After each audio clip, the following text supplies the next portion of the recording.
오늘은 가난한 자의 규례, 가난한 자의 규례 이런 제목으로 말씀을 상고합니다. 오늘 이 내용 24장 6절부터 22절에는 대부분 이제 가난한 사람들에게 어떻게 대해야 되는가 하는 이런 복지의 규례를 말씀하고 있습니다. 모든 나라, 모든 역사는 가난한 자와 부자가 그 현장에서 공존하고 살아왔습니다.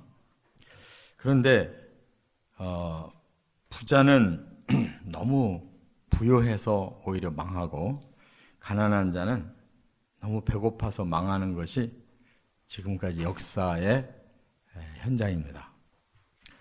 하나님의 뜻만 알았다면 결코 그럴 일이 없어요. 그런데 부자는 자기가 가진 것만 가지고는 만족치 않아서 더 많은 부를 누리려고 끌어모으다 보니까 그것 때문에 스스로 망합니다. 가난한 자는 배고프니까 남에게 도움을 받고 싶어도 아무도 나눠주는 자가 없으니까 굶어 죽는 거예요. 그래서 이것이 바로 이제 사회 보장제도, 복지라고 하는 것을 우리가 이미 3500년 전에 하나님이 율법으로 이미 주셨어요.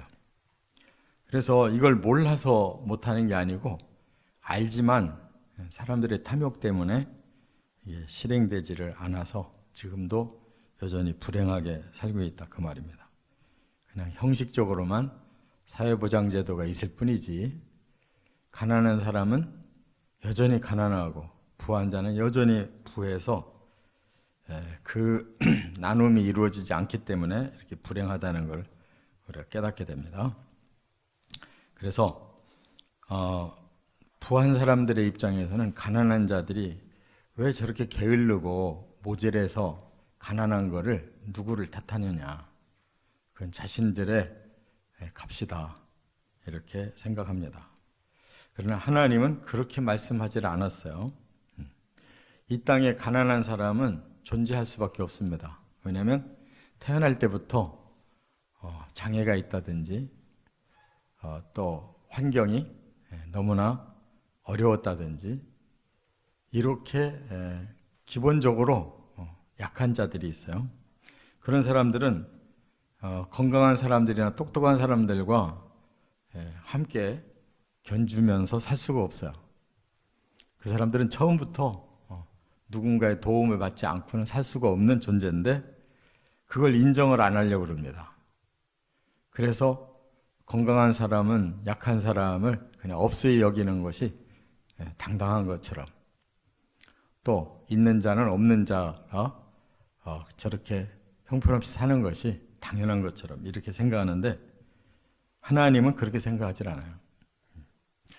서로 상부상조해서 하나님의 뜻을 같이 이루면 모두가 행복하다 이렇게 말씀하고 있는 거예요. 그래서 나라에서는 세금 제도가 바로 균형을 이루려고 하는 목적이고 교회에서는 헌금 제도가 바로 그 균형을 이루려고 하는 목적입니다. 잠언 21장 13절에 보면 이렇게 말씀했어요.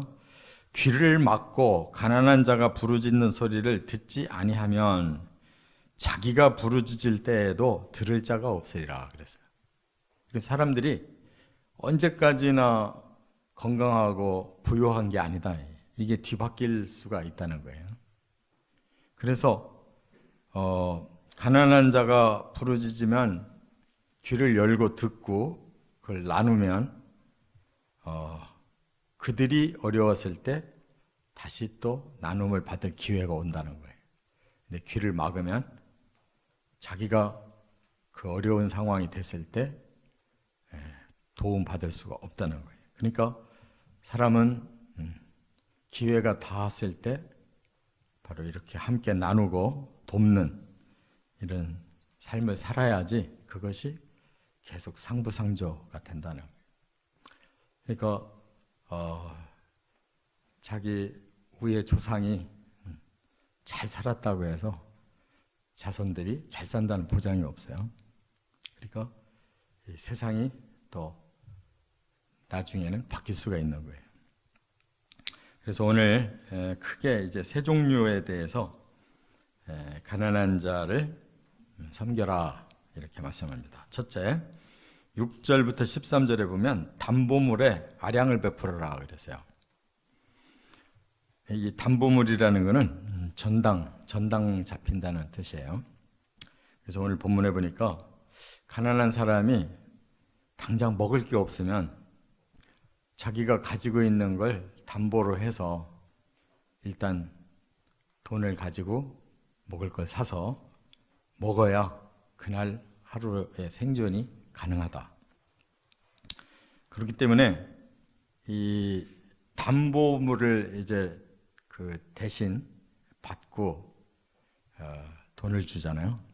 전당포가 바로 그런 건데 여기에는 원칙이 있어야 된다는 거예요. 어떻게? 6절에 그랬어요. 사람이 맷돌이나 그 윗짝을 전당 잡지 말지니 이는 그 생명을 전당 잡음이니라 그랬어요. 그러니까 이 맷돌이라는 게 뭐냐면 매 식을 할 때 거기에다가 갈아서 먹어야 되거든요. 그런데 가난한 사람은 맷돌은 있는데 먹을 게 없으니까 그 맷돌을 전당 잡고 끼니를 해결할 돈을 받아야 된다는 거예요. 그런데 하나님이 뭐라고 말씀했냐면 이 맷돌이 이 아래짝이 있고 윗짝이 있어요. 전당 잡는 사람이 너 윗짝이라도 내놔라. 뭔가 담보물이 있어야 주지. 그렇게 하지 마라. 왜? 이 밑짝 윗짝이 같이 움직여야 곡식이 갈아져서 먹는 건데 하나를 전당 잡아버리면 돈을 줘도 못 먹지 않냐 이거예요. 그러니까 그 사람을 정말 배려하려면 그런 조건을 너무 강하게 이렇게 세우면 사람들이 그렇게 전당 잡히고 싶어도 잡힐 수가 없다는 거예요. 너무 가난하기 때문에. 그럴 경우에는 그냥 먹을 수 있도록 줘라. 그렇게 말씀하고 있어요. 그러니까 사람이 그 삶의 극한 상황이 바로 굶주림이에요. 먹을 게 없다는 것처럼 불행한 일이 없잖아요. 그렇게까지 상황을 만들지 말라는 거예요. 베풀어 주라는 거예요. 또 12절 13절에도 이렇게 말씀했어요. 그가 가난한 자이면 너는 그의 전당물을 가지고 자지 말고 해질 때에 그 전당물을 반드시 그에게 돌려줄 것이라. 그리하면 그가 그 옷을 입고 자며 너를 위하여 축복하리니 그 일이 내 하나님 여호와 앞에서 내 공의로움이 되리라. 그랬어요. 여기서는 어떤 전당물을 말했냐면 옷을 전당 잡히고 먹을 걸 해결했다는 거예요. 그런데 그날 저녁까지 옷을 돌려줘야 된대요. 왜냐? 이 사람들은 그 옷이 낮에는 옷이고 밤에는 덮고 자는 이불이다 이거예요. 그러면 끼니는 해결했는데 그 추운 밤에 아무것도 덮을 것이 없이 자게 만들면 그거는 너무 지나친 일이다. 사람들이 가장 기본으로 사는 것이 의식주가 사람에게 가장 기본적인 건데 그걸 전당 잡지 마라. 그런 말씀이에요. 이렇게 사람이 하루하루 살아갈 수밖에 없는 사람을 그대로 버려둔다면 그 사람들의 생명을 죽이는 것과 같다. 그것은 안 된다. 이렇게 말씀했어요. 두 번째는 14절 15절에 보면 품삯을 당일에 지급하라 그랬어요. 가난한 사람들은 하루하루 먹고 사는데 품삯을 당일치를 줘야지.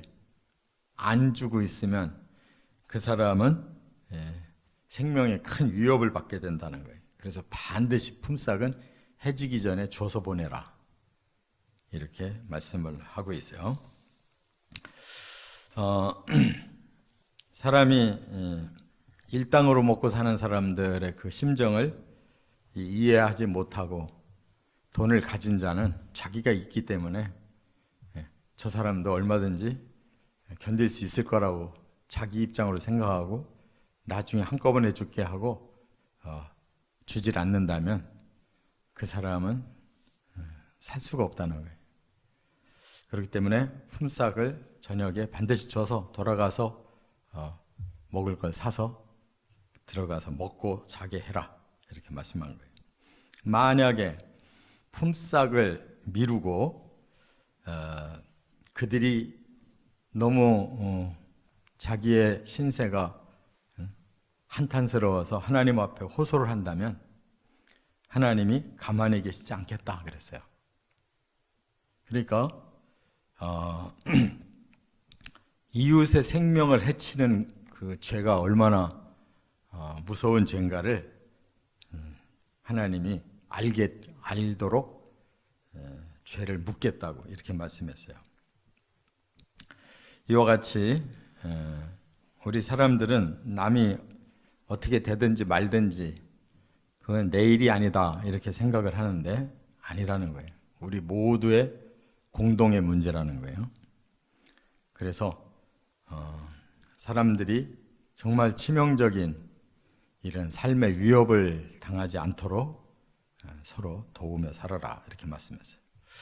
또 하나의 방법이 세 번째 16절부터 22절에 보면 추수 후에 곡식과 열매를 남겨라 그랬어요.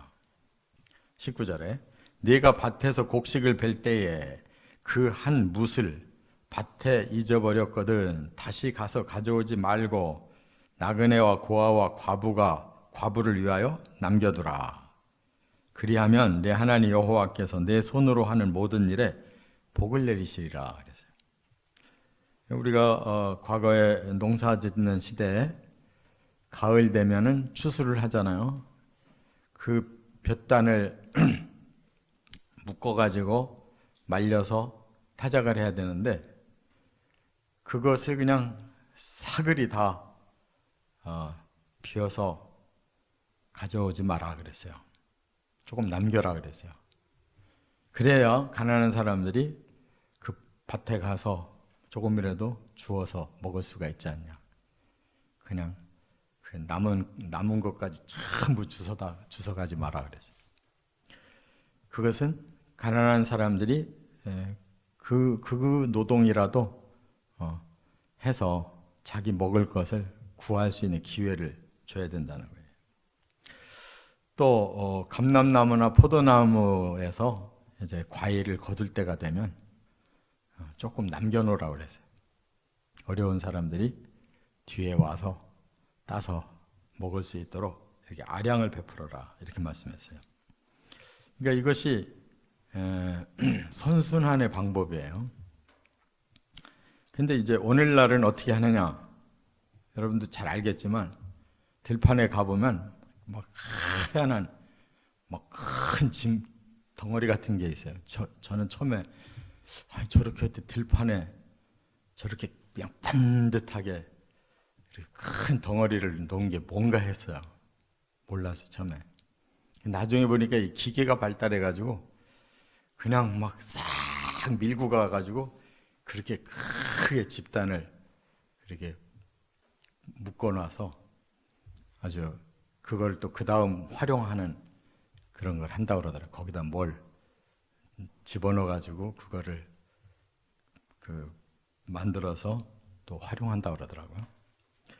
그러니까 과거에는 뭐 사람이 실수로라도 뭔가 남기고 가는 게 있는데 지금은 짐승조차도 먹을 것이 전혀 없는 거예요. 산속에서 짐승들이 살 수가 없어요. 먹을 걸 남겨놓지 않아가지고 싹쓸이를 해버리니까 짐승이 막 사람 사는 대로 내려올 수밖에 없는 거예요. 그러니까 또 짐승을 잡아야 된다고 막 총으로 쏴대고 하니까 이 도대체 세상이 부한 사람은 좋겠지만 가난하고 그 야생으로 사는 짐승들은 도대체가 먹을 거리가 없는 거예요. 그러니까 이 너무 이기적인 사람들의 생각 때문에 이 세상이 그냥 너무 편중돼 가지고 한쪽은 배가 터져 죽고 한쪽은 배가 고파 죽는 세상이 돼버렸단 말이에요. 그것을 성경에서는 이미 말씀했어요. 들짐승도 먹고 살아야 된다. 이렇게 남겨두라는 거예요. 사람뿐만 아니라. 시편 12편 5절에 보면 이런 말씀이 있어요. 여호와의 말씀에 가련한 자들의 눌림과 궁핍한 자들의 탄식으로 말미암아 내가 이제 일어나 그를 그가 원하는 안전한 지대에 두리라 하시도다 그랬어요. 그러니까 사람들이 버린 가련한 자들, 그 눌림과 궁핍함을 탄식하고 있으면 하나님이 다 그 소리를 듣는데요. 그래서 그 사람들 안전지대에다가 둘 거다 그랬어요. 그 말은 뭐예요? 세상 뒤집어 버리겠다는 거예요. 가난한 자들 언제까지나 가난 속에 그렇게 고통받게 두지 않겠다는 거예요. 하나님이 세상을 다시 뒤집어 버린다는 거예요. 그 말은 재앙을 내려서 다 망한다는 겁니다.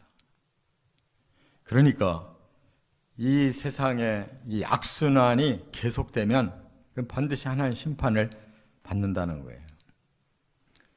그러기 전에 우리 사람들이 마음을 좀 열고 욕심을 좀 내려놓고 나누며 살아야 되는 거예요. 그러니까 세금도 떼먹으려고 하지 말고 제대로 내야 되고, 헌금도 떼먹지 말고 제대로 내서 그것이 선순환되게 돌아가야 되는 거예요. 근데 뭐 큰 교회나 작은 교회나 할 것 없이 사람의 수에 비해서 헌금이 너무 적은 거예요. 그러니까 소수의 교역자들 자급도 제대로 해결을 못하고, 본래 하나님의 11조 제도는 12지파가 한 지파를 먹여 살리는 거예요. 그러면 10분의 1보다도 더 많은 거예요. 3년에 한 번씩 11조를 해가지고 가난한 자들을 구제하도록 하셨다고. 국가의 세금 제도보다 더 완벽한 제도가 하나님이 주신 11조 제도예요. 그런데 오늘날의 구약 성경에 대한 지식이 부족한 사람들이, 아니 신약에 어디 헌금 얘기한 데가 어디냐, 왜 헌금 가지고 그렇게 강조를 해가지고 교회가 무슨 교역자들이 목사들이 도둑놈들 같이 왜 그걸 강조해서 다 자기들이 갖냐 이렇게 말을 하잖아요. 지금 우리나라의 많은 교회 교역자들이 자급이 너무 적어요. 못 살고 있어요. 그래서 지금 다 나가서 직장 생활하고 아르바이트하고 그러고 살고 있다고. 요 지난주에 우리 교회 창문 닦으러 온 분들도 목사님들이에요. 그 일당을 받아가지고 자기들 생활하면서 목회하고 있대요. 그런데 도대체 누가 어떤 시각을 가지고 보길래 그렇게 교회가 그냥 목사들이 돈을 다 떼먹는 줄 알고, 도대체 그런 교회가 어느 교회인지를 제가 알고 싶을 정도예요. 눈이 한쪽으로 편중되어 있어요. 그렇게 어렵게 가난하게 살면서 헌신하는 그 교역자들의 기도를 하나님 듣고 계시지 않겠냐. 정말 참 무지한 건지 완악한 건지, 그 사람들은 선교비 한번 내는지 모르겠어요. 이런 현실 속에 사는데 어떻게 교회가 제대로 움직이겠냐. 어떻게 교역자 생활 자급도 해결 못하는 교회가 어떻게 밖으로 구제하고 선교하겠냐고. 그러면서 무슨 신자들이 대단한 거나 하는 것처럼 그렇게 오히려 교회에서 큰 소리 치려고 하니, 도대체 그들의 그 주머니에는 뭐가 남아 있는 거냐고. 하나님 앞에 11조도 못 내고 선교도 못 내고 구제헌금도 못 내면서 지 먹고 사는데 바쁜 신자들이 도대체 하나님의 일을 뭘 한다고 큰 소리를 치냐고. 새벽같이 일어나서 밤늦게까지 사역하는 교역자들이 얼마나 많은데 그들이 뭐 돈을 벌 데가 없어가지고 교회에서 사역을 하냐고. 신자들이 정말 깨달아야 돼요. 그런 마음보를 가지고 있으면 복을 받을 수가 없어요. 오늘 지금 본문에 말씀한 것처럼 가난한 자들, 눌리는 자들이 탄식으로 하나님 앞에 호소하면 하나님이 반드시 그들 안전지대에다가 두겠다고 말씀하고 있다고. 그냥 안 놔두신다는 거예요. 정신 차리고 하나님 앞에 꼭 바로 서시기를 주의 이름으로 축원합니다. 축원합니다. 기도드립니다.